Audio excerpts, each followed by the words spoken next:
We are connecting to you from Georgia State University campus in Atlanta, Georgia.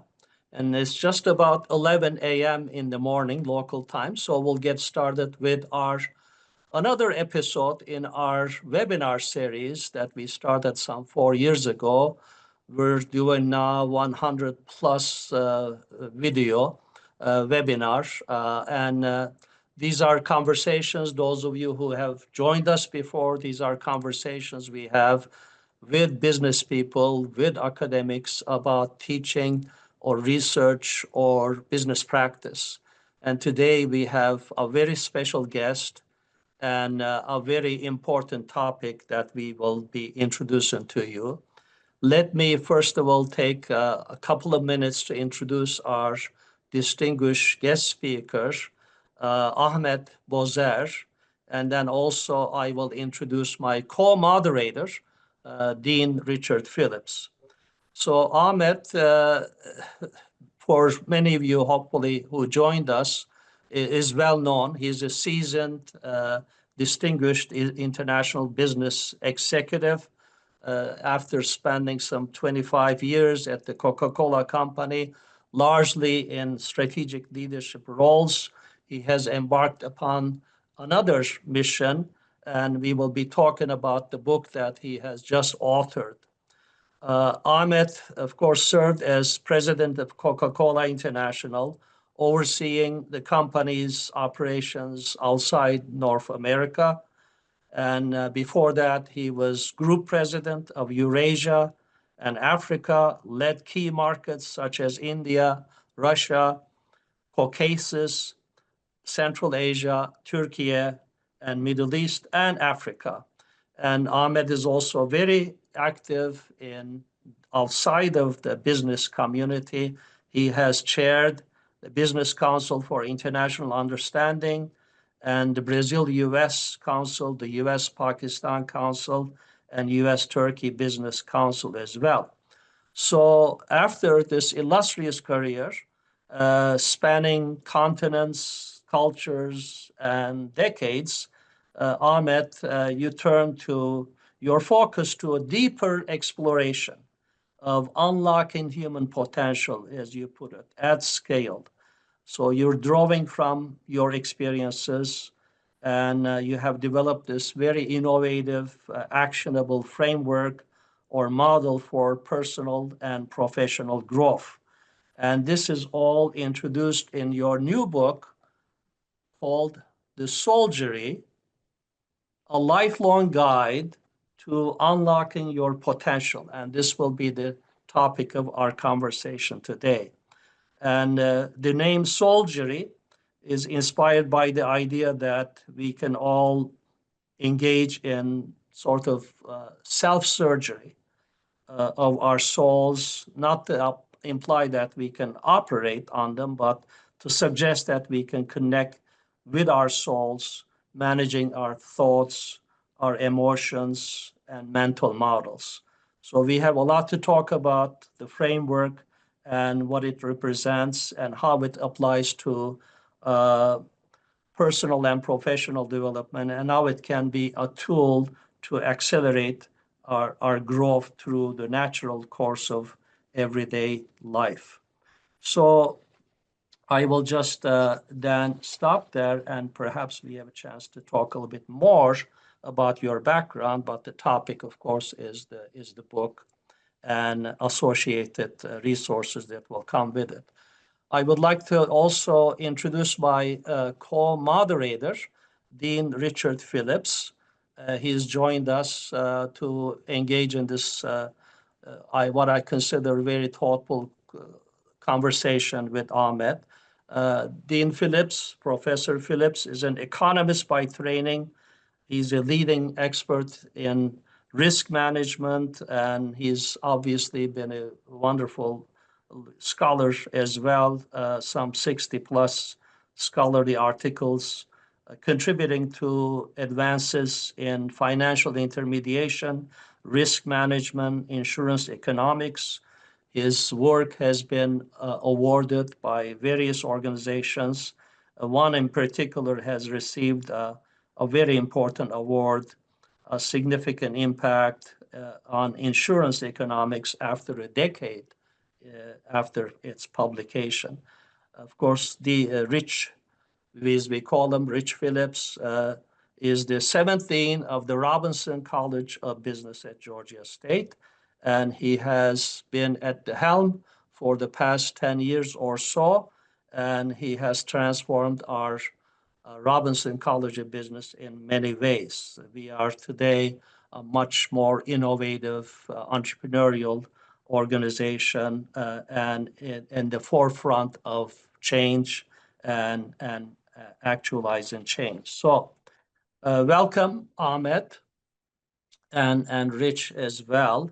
So there's a lot we can say how to get started. Perhaps maybe Rich, to get started is to ask Ahmet, how does his model, how does his framework differs from many other perhaps similar books on the market. So we'll turn to Rich and hopefully Ahmet, you're on mute. There you go. Okay. All right. I think we're sort of competing with Paula to unmute myself. I can consider that question being asked, if that's okay. If Rich, if you'd Yes, like go to ahead. add any Yes, more to the please. question, I'm happy to pause. No, look, let me just say I'm happy to be here today, Tamir. Thank you for inviting me, and I'm looking forward to this conversation with you, Ahmet. And I'll give you that first question. Thank you. And it's really wonderful to be among both friends and professional colleagues that I've been so long associated with great richness and joy. So yes, I have been a consumer of these self-help materials, and there's just so much out there which is great and contributed to my own development. But I wanted to do something sort of, fill in a gap of what may not be so commonly addressed. And I thought of that as this. As human beings, we go through a wide range of experiences. Okay, we have this everyday experiences of challenges. We have to deal with challenges. We have to perform every day in different roles. But at the same time, we have depth. We think about things like love, wisdom, character, spirituality. So the human experience has a wide breadth, but the challenge is when you cover a wide breadth of human experience and how you can grow through them, the risk is you might miss the depth. You could get into the specific areas without any depth. So my thinking was, how can I do both? Can I suggest a model with the breadth of all the human experiences I could, think of? And can I cover them in a deep way? And when I say, can I cover them in a deep way, probably a better way to say it is, can I guide the reader for the reader to dive into their own depths for each of these different human experiences, as I've mentioned. So I think there are very few approaches do this. And that's what I try to do with Soulgery. And finally, I'd say when I was talking to a friend, about the book itself, he said to me, you could sort of think of it like two sets. One set is you have these real business-like or habit building of like do now and get an immediate result now, very rational approaches. But then on the other side, you have all these more spiritual, emotional, subjective, abstract. You have those kinds of approaches. He said to me, your approach seems to marry the two in a way, and that's what I think, or at least what I tried to achieve in proposing this model. So Ahmet, Wonderful. when you marry those together, what's the advantage? Why do that? Why not keep them separate? So the advantage is, it offers you a holistic growth framework. If you think about any experience you go through, let's say, you're a young graduate, you're trying to land a new job. Your success in that performance will depend not just on whether you could do some quick things and quick wins, or you just come across as very abstract. You have to practically merge the two. So any life experience we go through, it could be in any relationship that you're trying to build, or it could be in any project. At any given moment in time, the demands on us as human beings, it has this breadth. And if you handle that breadth with the right depth, then you can sustainably grow and sustainably perform. That's why I thought it was important to give that kind of a holistic view. So, Ahmet, I have one more question. I'll turn it back over to Tamir. I'm wondering, did you arrive at this framework and then decide I'm going to write a book and it turned out the way you thought it would? Or did the process of writing the book itself cause you to continue to grow? You're talking about continuous personal growth, and that leads to greater effectuation in different areas of your life. I'm wondering if the process of writing the book itself also changed how you think about it.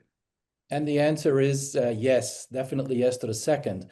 But it was something like this, Rich. Do you know, like sometimes you feel like you know something, but you can't really express it. And to express that, you have to sort of yourself turn inwards and sort of reflect on your experiences. And then it sort of starts coming out in more explainable ways, in ways that you can explain to others. So it was really three things. I did have in my mind that if I had to do something different than being a business leader, it would be something like this, creating this model. Did I have this model figured out in my mind? No, but I sort of intuitively felt it. I knew it, yet it wasn't perfect. The writing process made it more clear. Mm-hmm. Writing is an amazing activity, is what I learned. As you write, you learn. And yeah, because I gave myself I gave myself a lot of constraints. One of them was, I'm not going to write something that I have not personally experienced. And when I write it, I'm going to write it with a view for this to be relevant across cultures and across life stages. So trying to deliver on this, you first have to ask yourself, what did I experience that led me to this insight? Mm-hmm. Then you have to ask yourself, is this something that worked in my context, in specific circumstances? Could this have applicability more broadly? And and that was the sort of the art part of it, mostly because it took me 8 years to write this. As I was writing it, I still had roles in boards. I still do. And I had mentorship engagements with people. I was helping social projects, philanthropic. All of these were causing me to engage with people on a different set of issues. And then in the back of my mind, I'd go home and I'd say, well, this is what we experienced today. Where does this touch in the model? And did this apply to that individual in this context? So going through this kind of reflection, I think, at least that was my attempt to make these insights more broadly applicable. And that also meant that I couldn't present this framework as a rigid one. So back in business, we used to call, sort of combining global and local in an international business is always a problem. You might remember days, people were saying, well, think global, act local, or think local, act local, whatever. But, we learned over time that it doesn't work with slogans. I think the best concept we found for it is the concept of a freedom within a framework. So the art is How do you present a framework in the case of business that sort of keeps your global strategy, but at the same time allows the locals to reflect the local realities? It was the same concept. I wanted Soulgery to be a framework which provides freedom for people to apply in their circumstances. Sorry, long answer. I hope it answered your question. Okay. That's- Let me take my one last question and then I'll turn it to Tamir. So you've talked about the framework in Soulgery. Why don't can you give us some details? There's 4 acts in the structure Sure. of your framework, and maybe you Yeah. could talk a little bit about those. Very quickly, it has 3 pillars, really. It starts with a definition of growth. You know, it's not sort of, it's written in the book. It's not shown in the framework picture itself. But if we're going to grow the human being, we have to define what growth is, and we have to define what the human being is. That's how it started. So the growth is defined as becoming increasingly capable, impactful, and resilient throughout your life. It's a lifelong process. Then, okay, if it's a human being we're trying to grow, what is the human being? So there is this thing called a self map, which divides the individual into the inner self and the outer self, and it sort of double and triple clicks on the inner self. And the outer self is basically the roles we play and what it calls the human ecosystem with which we engage. So that's the outer self, and I'll spare the inner self here because it has a number of double clicks, but that's a key part of the book. Then the question is, if that's the human being and that's the definition of growth, how do you grow? And the main assumption there is we grow anyway. Life grows us. The question is not whether we grow or not.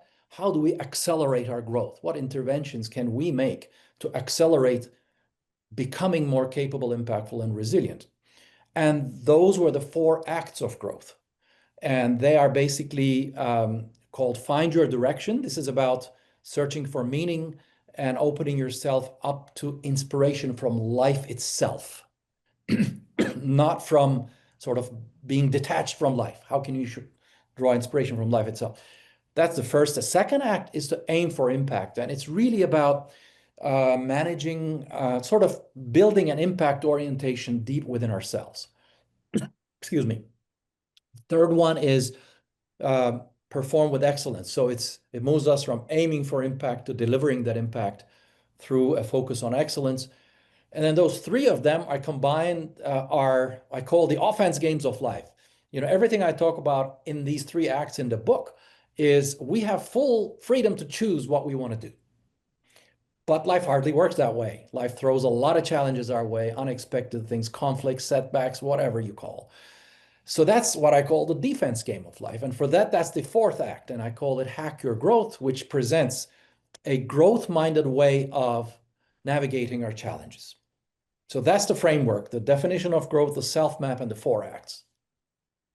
And thank you, Ahmet. We'll dig deeper a little bit more as we have time in the next few minutes too. But you know, when I picked up the book first time and started reading it, what struck me and really impressed me was the writing style and how the author comes through so genuine, so authentic. I mean, so I found it very difficult to leave the book aside. I kept on reading because I thought I had this very, close connection with the author. So somehow you did something right that you captivate your readers very, very successfully. So that was kind of remarkable. So coming back to the framework and a central core concept in it is this sense of self. Sense of self plays a remarkably central role in your model. You call it an antagonist, an adversary that can subtly dominate our psyche. And you conceptualize the sense of self as the collection of thoughts that we have about ourselves.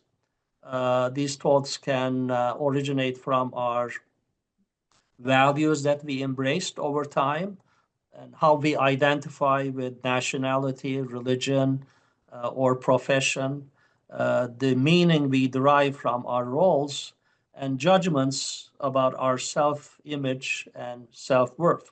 So, this is quite different from typical self-help approaches that emphasize building self-esteem or self-confidence.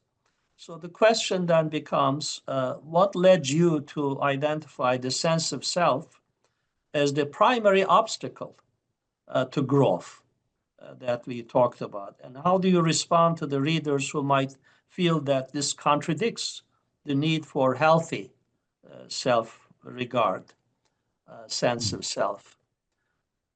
So, Yeah, maybe it's best to start with the second one, because the first one, I'd really like to walk you through a little deeper thinking on why I sort of thought this was so central. But it really doesn't contradict with, I'd say, the idea of building a healthy self-esteem. What it does, it adds to that discussion. It basically calls attention to an impulse we have as human beings to either protect or elevate our sense of self.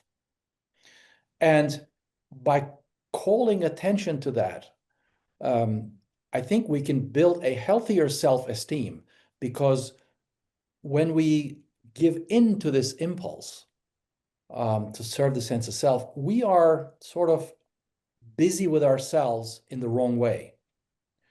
When we try to control this impulse, we're naturally oriented towards the task at hand itself, and we become more engaged with others. So healthy self-esteem is absolutely key, but this is, as I said, it just calls attention to this impulse. So how did I come up with all of this? While I was thinking about putting all the ideas I had about personal growth into a framework, my thinking was, you got to simplify it first. Like, there's got to be one or two things that's central to it. Like, if you can't address those very well, your model won't be very effective. And during that time, I was quite interested or intrigued by Sufi philosophy. And please don't get me wrong, not the rituals, not the institutions of Sufism, but the philosophy of it as it relates to some existential questions of life, as one is searching for meaning in their own life. I was interested in that philosophy. And in there, after reading a lot, I concluded that everything sort of hinged on what the Sufism called a concept called nafs, which is N-A-F-S. The problem is, this concept isn't so clearly defined. It's used in a more everyday language as, like, we have certain traits and tendencies that cause us to get in our own way. And whenever people talk about, oh, you succumb to your nafs, that means you've gotten in your own way. So I started asking myself, how can I make this? And by the way, this idea made intuitive sense to me, and I tried to apply it in my business life the way I sort of felt it. I couldn't explain it in words, but then as I started thinking about it, what does this really mean? And how can one explain this and make it actionable? So I asked this question to myself: how does the self get in the way of the self? And, and here's how I defined it. Well, because everything starts in our minds, in our thinking, maybe what we're talking about here is the thinking about ourselves, which is the sense of self, our thinking about ourselves, getting in the way of the progress of the self. That's how I've sort of made sense out of this. And then I said, I wonder if this is right. So then I said, what is a sense of self? A sense of self is how we think about ourselves. And Sufism says, you're serving your nafs. Well, does that translate to serving your sense of self? I said, yeah, it does. Especially when I feel very angry or I feel destructive emotions intensely.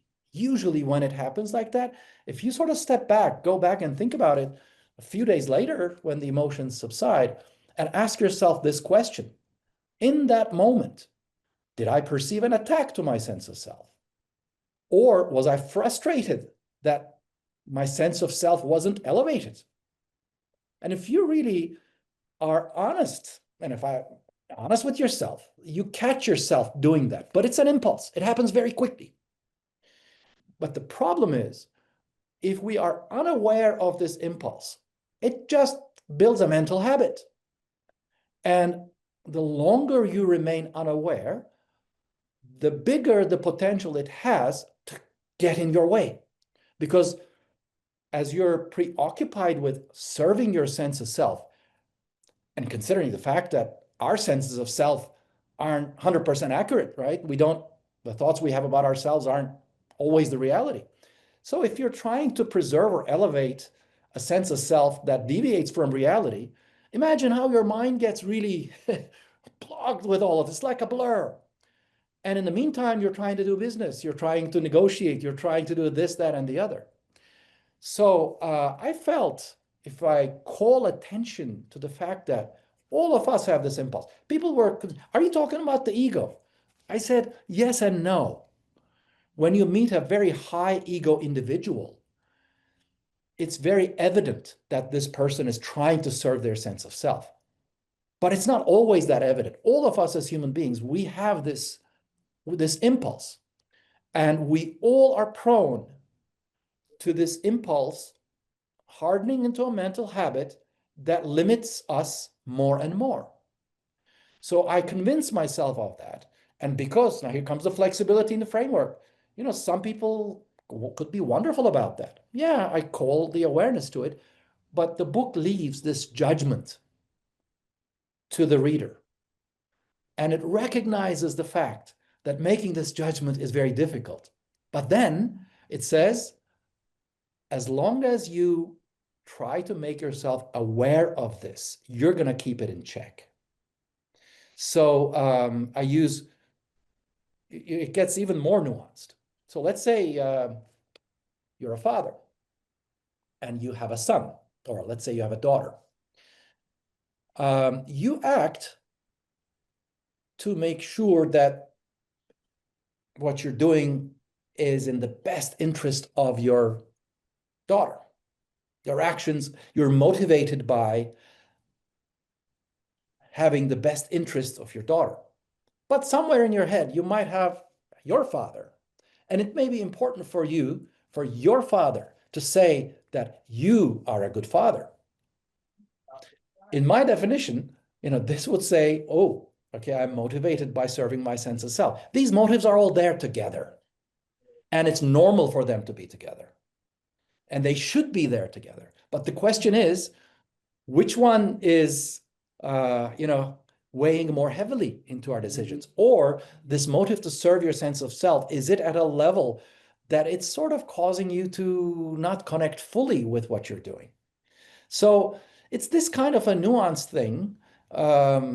But finally, as I sort of try to draw parallels between what Sufis say about transforming the nafs versus what I have defined it as this, I just found that every time I did that, it worked. I said, well, this must then be the right interpretation. And as I said, I tried to experiment with it. I tried to do it myself and convince myself that it is central. Finally, I'd say, why is it central? When you put it inside the self map, I found that it just influences every element of the self map. So like one element is human equities, your wisdom, the love you have in your heart, your character. When you're preoccupied with yourself in this way, you're going to limit the richness of these equities. Then we have core skills, which some people call soft skills. These equities and these core skills are connected.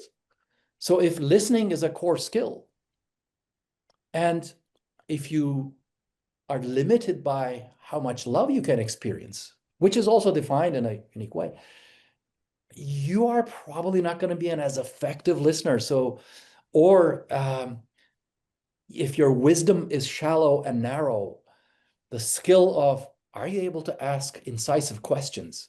That's going to be limited. So there's relationship between these parts, but it's the sense of, it's our motive to serve our sense of self that affects each one of them deeply. If you get to the outer self, how you engage with your human ecosystem, if you're really preoccupied with this, this motive, are you going to engage effectively with your human ecosystem? So it's for that reason. The strange thing, though, is this just is a micro thing.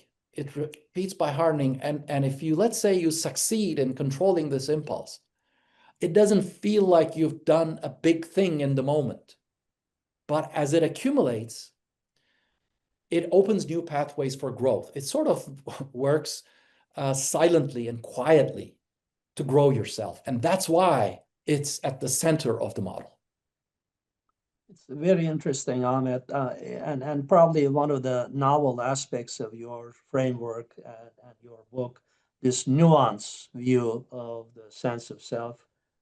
Seeing sense of self is neither inherently good or bad, but rather necessary, yet potentially limiting. There's the danger of over-serving it. So being preoccupied, as you said, with feelings of superiority or ego, which may prevent us from doing what is right. So that is very, very interesting. Coming back then to the four acts, the reader also notices that, and the four acts, just to repeat them, Act 1 is find your direction. Act 2 is aiming for impact.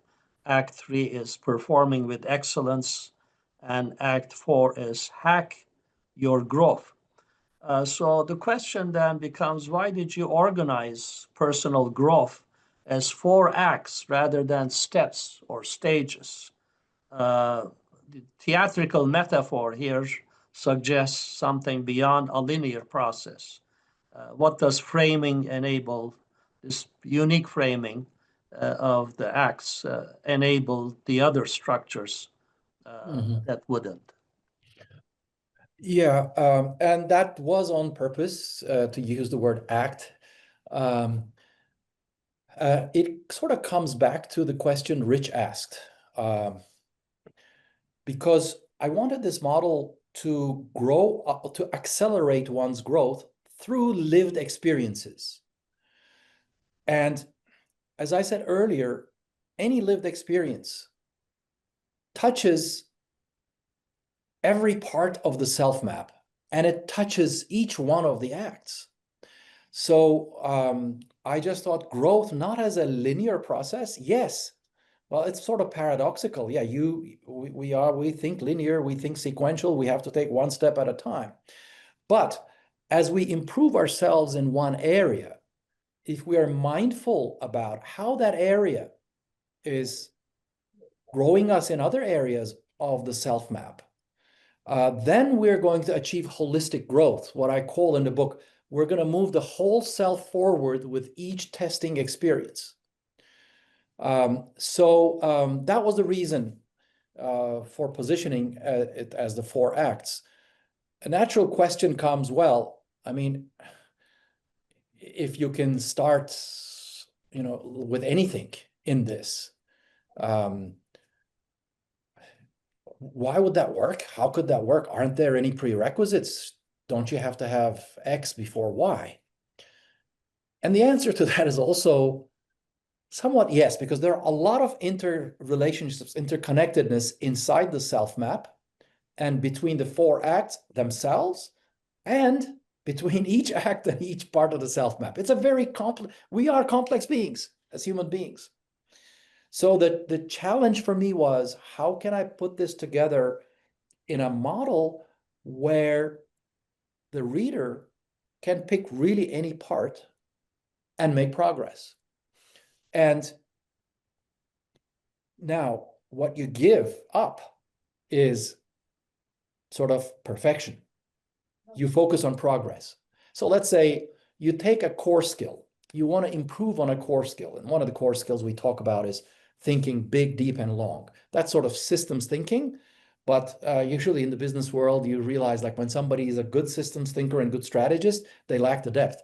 So that's why I call it big, deep, and I add long, across time, the history. So whatever you're considering, you think about it as a system with its environment and interrelated parts, and understand the deep cause and effect relationships and how that system works, and understand what happened to it over time. So let's say this is one of the skills we talk about. You could really pick that skill just on its own and try to develop yourself in it. If you sort of keep the whole framework in mind, you don't have to remember everything about it, but sort of keep the whole framework in mind, over time, you're going to start realizing that that really touches how you harvest wisdom from your life experiences. Or it touches how you read the challenges you face, because now you have this. So there are these natural connections between the different parts. I thought about, Sebastian van der Vecht, whom we worked together on this.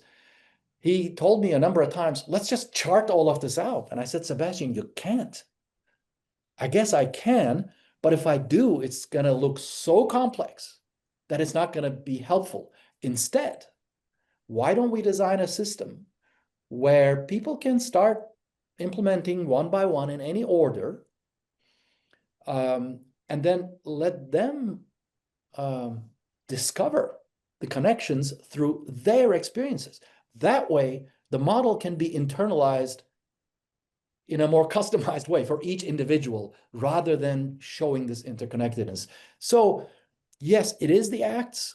The acts have stories. Stories have parts. And you can start pretty much with any part or any story. And what do you base that on? You base it on, as you're reading the book or as you're listening to this, what life event, what are you going through in your life that this resonates the most? So try to reflect on that and apply what the book, the framework that the book is suggesting, and see what it does. And that's very helpful. Before I turn to Rich for a couple of additional questions. And by the way, if we have time, we can entertain one or two comments or questions from the participants as well. You can use the Q&A icon or the chat facility. But I think this nonlinear approach gives the reader and the individual to start from any point. So I think that flexibility is really helpful. And I think the book that you created, Ahmet, is something that one can refer to all along the way of one's experiences, growth experiences. It's not the kind of book that you're going to read once and then put it aside. But I think, for example, dealing with adversity, which you touch upon, the hacking your growth, it's something that people may refer to and come back to that section and take advantage of what you offer to them in the way of wisdom of dealing with adversity. So that is very, very helpful. Rich, do you have a couple of additional comments, questions? Yeah, absolutely. Thank you, Tamir. And thanks again, Ahmet, for making the time and spending it with us today and sharing some of your wisdom with us. We appreciate it, and certainly in the book as well.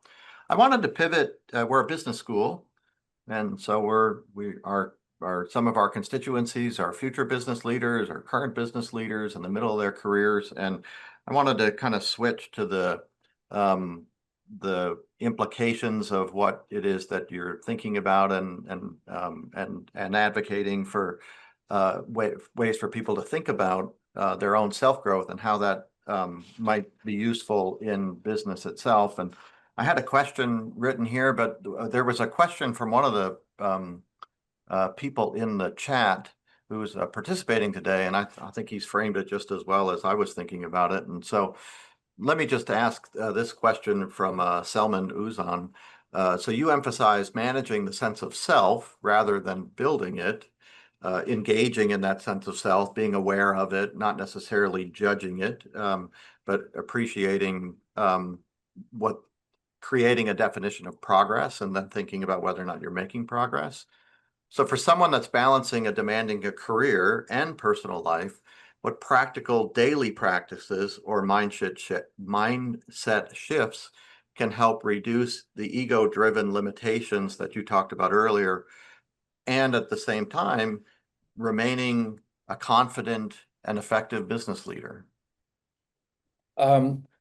It really boils down to self-reflection. Let's say you've gone through a very difficult business event or a conversation where you sort of didn't like yourself the way you were. It's like you got too angry or you got too hopeless, that all of us do. In most of these cases, when we do feel these destructive emotions, my experience has been that in that moment, I was more busy with my sense of self than I should have been. So the practical daily thing to do is when the emotions and the subside and when there's a bit of distance between the event and what you experience, ask yourself that question: why did I feel that way? And was I driven by protecting my sense of self, or by trying to elevate it, or by not getting recognition, by not feeling validated by others, or whatever? And try to answer that question honestly. And that's really all it is. Then I'd rely on this incredible quote from Carl Jung.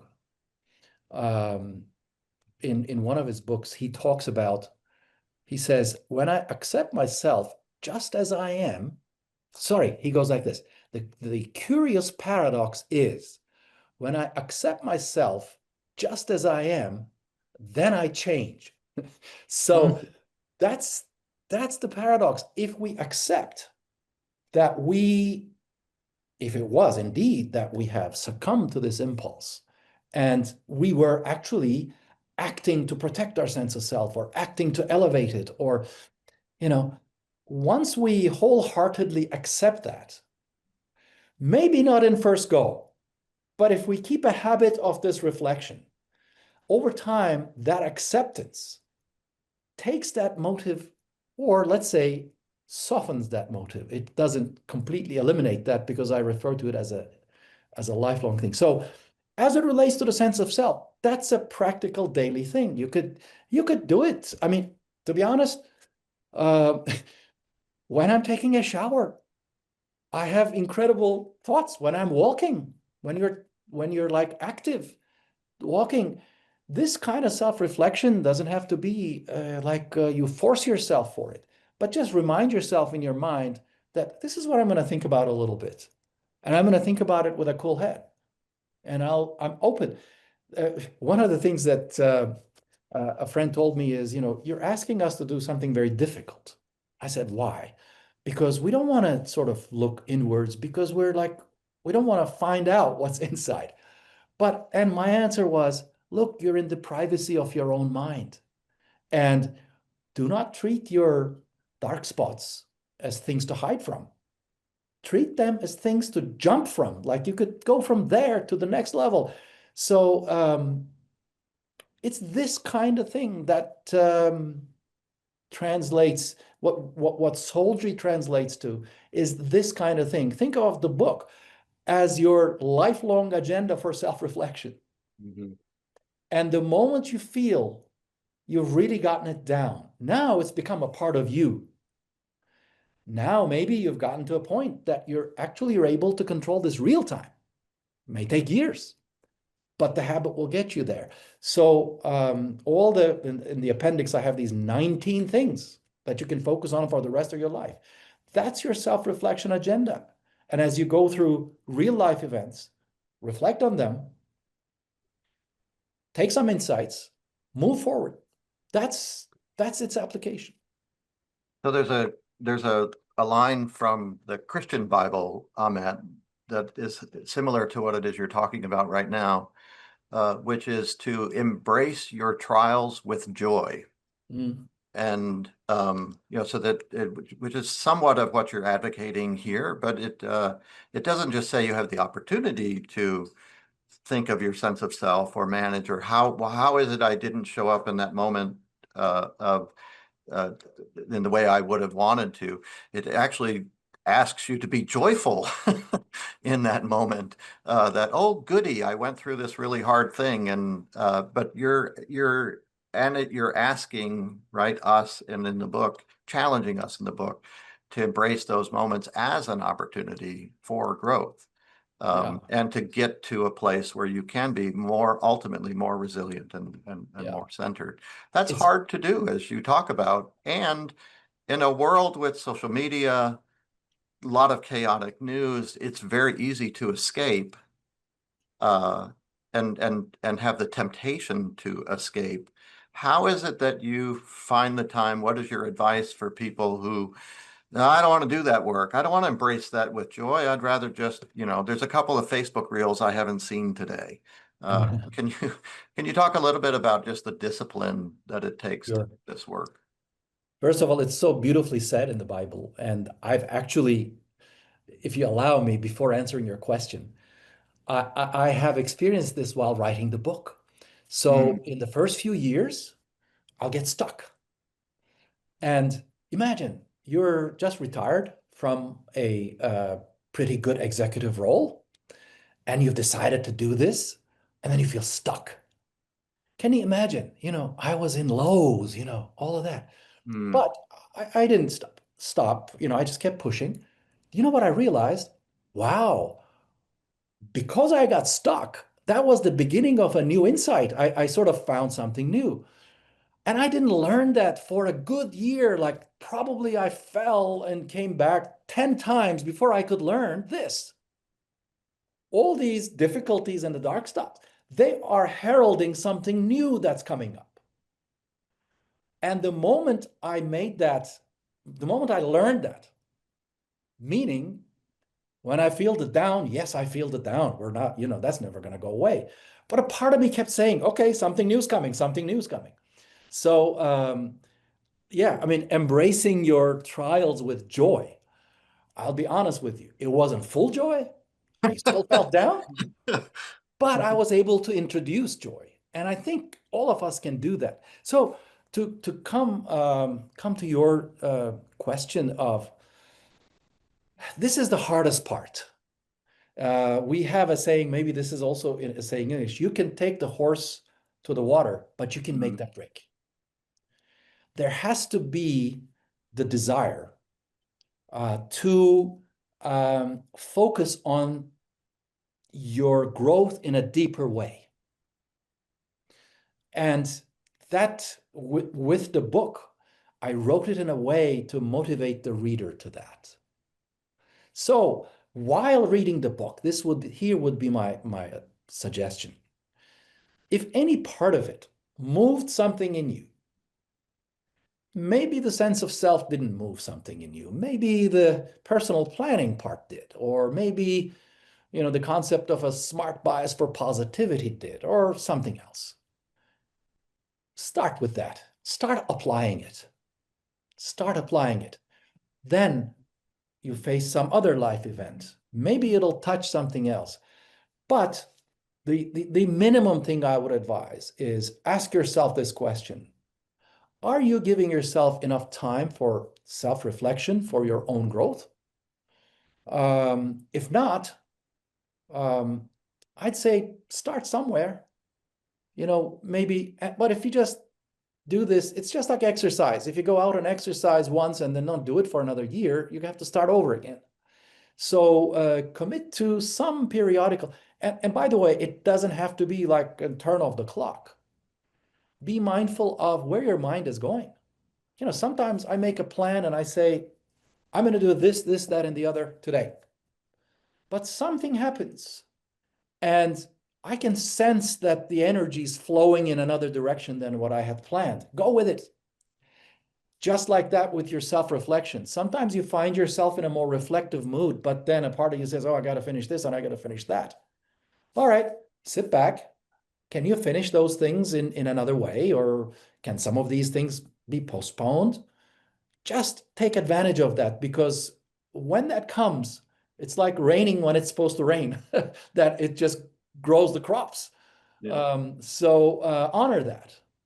So it's really these kinds of things. If none of this make any sort of like move anything in you, that's okay.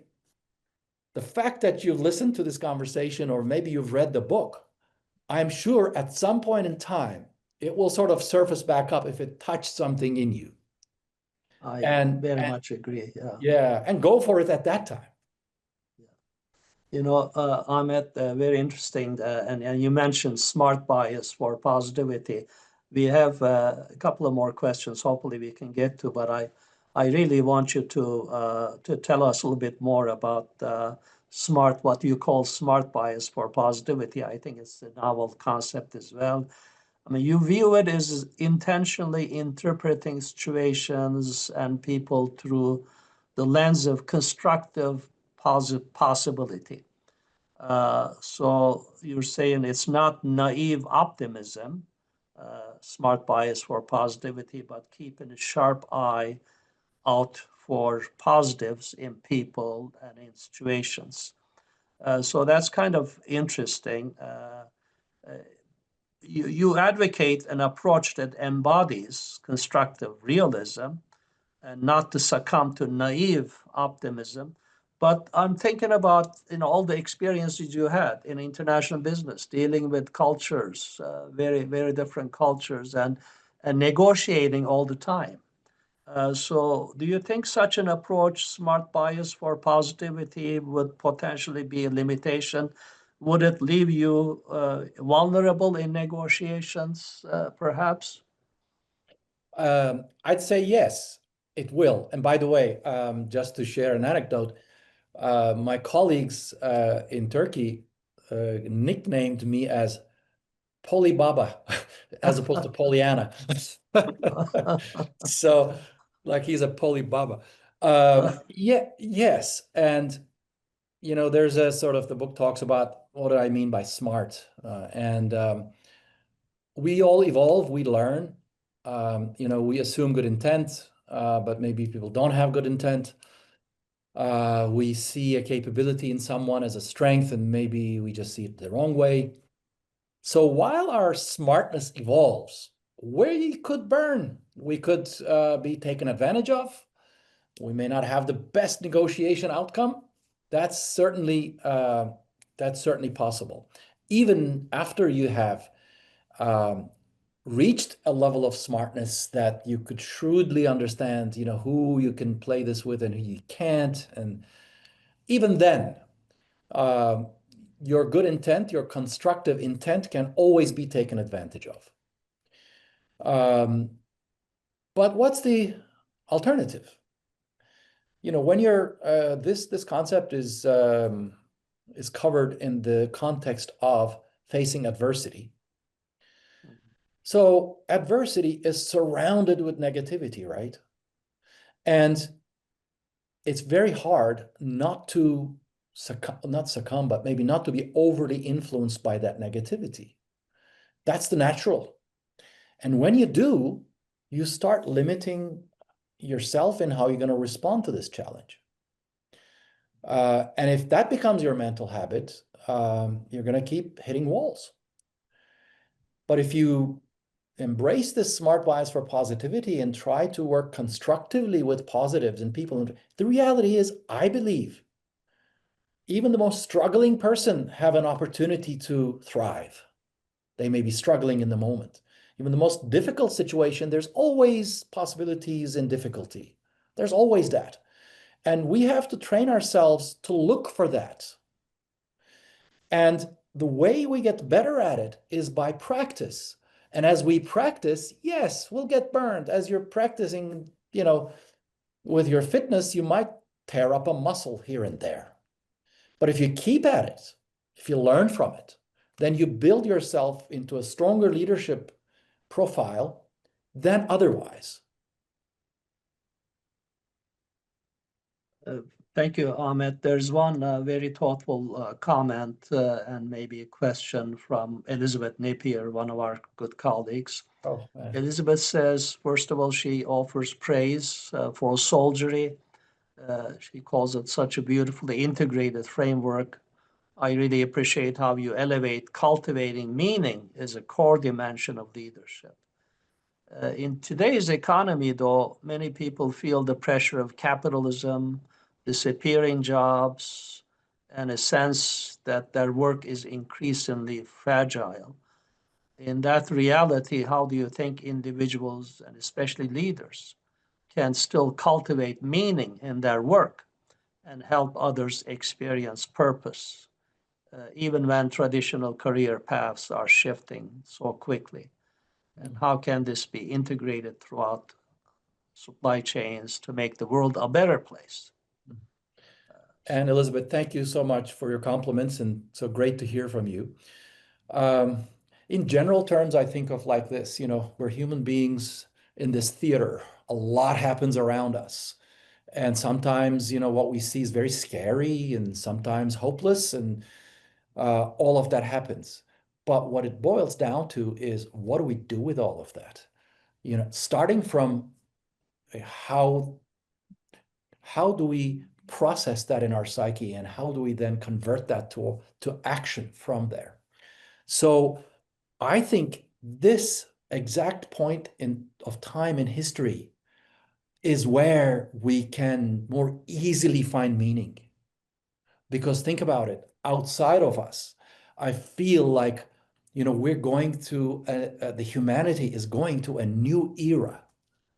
This new era is it's driven by the technological revolution, but probably most significantly by what we've seen of AI so far, and it's just at the beginning.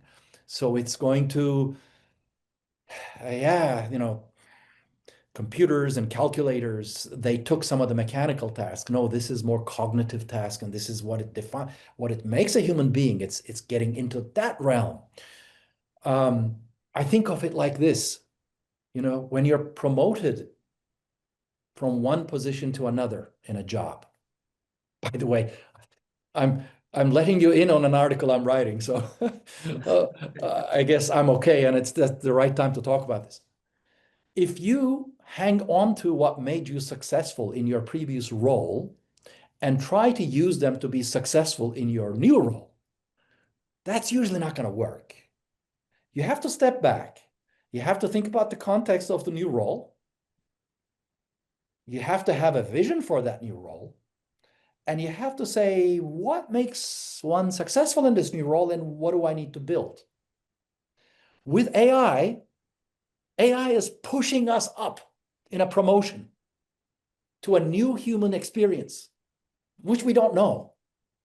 But I can see the parts of this. It's like, I need to get better in how I work with this digital kin. How do I ask for this digital kin to do things for me? What is the right way to talk about it? What is the right way to frame it? What's the right way to engage? What are its limitations? Where do I come in? Like, these are things I haven't done last year, but that's a new skill. Maybe that's part of the new human experience. So, Elizabeth, I probably got a little too deep into this, but we are moving into a new era, and discovering what that means for us in itself can be the meaning, and choosing the challenge to get to that next level in the human experience could be it. So what does that mean for everyday work? You raise some very topical daily things. I'm going to lose my job. Yes, AI is going to take some jobs away. It's going to significantly transform some others, and it's going to create new jobs. But you know what the good news is? The good news is, it used to take 4 years of college, and before that, 11, 12 years of schooling for me to get an expertise in an area. With this, I can do it much quicker. I could reinvent myself.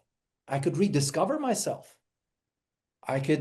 So if we sort of, again, it comes to this smart bias for positivity. In this environment, there are positives that we can constructively work with.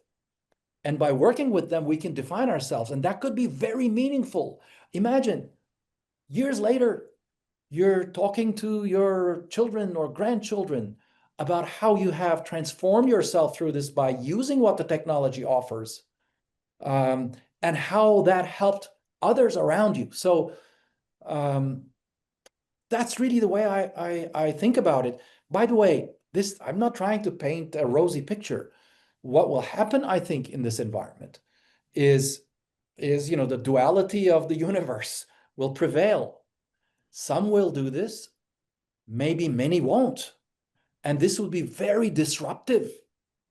And that would be sad. I understand that. So I'm not saying that what I'm suggesting saves the world. No, we're going to have to live through the duality of what technology does to us. But I think each and every one of us can step back and paint the picture we want to create from it and put in the effort to create it. And that positions us more sort of proactively and constructively for this environment. Very thoughtful. Thank you, Ahmet. Again, we're running out of time here, but I'll give Rich some time for some final reflections and thoughts, and then Ahmet, you next. Thank you, Tamir. And Ahmet, let me just first by say thank you for the hour we've spent together. I've really enjoyed it. And this last comment that you're making here about the kind of disruption that may or may not come and how we manufacture through it. I think your comment that resonates with me the most is about, do I really need 12 years of schooling and then another 4 to become an expert in something? And is that the skill that's really going to be rewarded in the labor markets coming in the future? Or if that knowledge expertise maybe not is devalued a little bit because you have access to that through an AI, I wonder what other skills, what other types of social capital that we might create, or cultural capital, other types of areas where we can focus will become more valuable in the future relative to what has been historically the areas that have had a lot of value around technical and subject matter expertise knowledge. And the kinds of things that you're talking about in here, which is a real understanding of self, is a different type of expertise than what we've maybe historically been emphasizing, let's say, as an institution of higher education. Maybe it's something that we need to rebalance or rethink about, or that labor markets of the future will reward differently than how they're rewarded today. In a sense, Ahmet, the focus areas, the 19 focus areas, skills, maybe the part of the answer there, but I'll let you go ahead. Could be. And we're all in a boat that we don't know where we're going. And but that's what sort of excites me.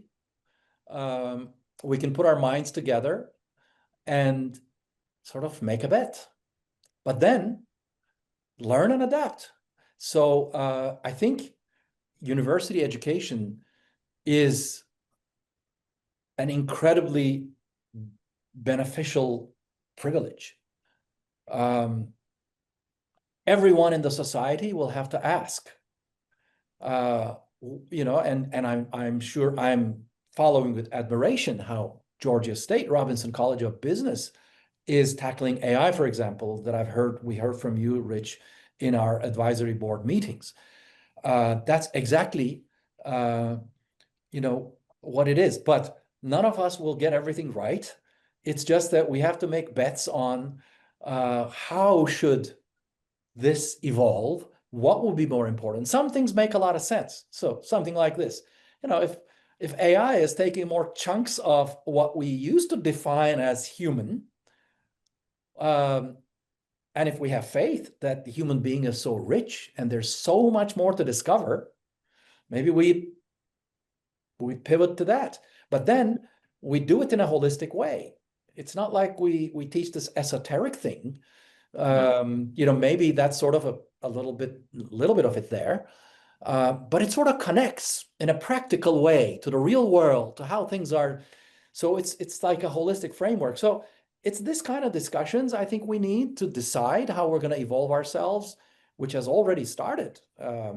But we're just beginning, and we'll have to keep doing this. And I'll refer to one of the quotes from the book in chapter 2 from John Shar. I think it says, future is not some place we're going, it's a place we're creating. So with what we're doing here, with making bets and creating things and learning and adapting and evolving, we will create a future that is more human, that creates the environment for human thriving. Thank you. Thank you. Thank you so much again, Ahmet. Such a thoughtful conversation. We really benefited from your ideas. And before I share this comment from one of our participants, I want to thank everybody who joined us. And we look forward to seeing you at our next offering of the Georgia State University Robinson College Cyber webinar series. So Ahmet will close with this thoughtful comment from one of your admirers, Nadim Zaman, who says, Ahmet Bozer has always been such a huge inspiration. Soulgery is a pure gift. The more I read, the more one goes deeper in finding and relating to the depth. Such a joyful experience reading it every time. So thank you so much. And I hope many more people will have the experience and joy of benefiting from Soulgery. Have a great rest of your day. Thank you, Nadim.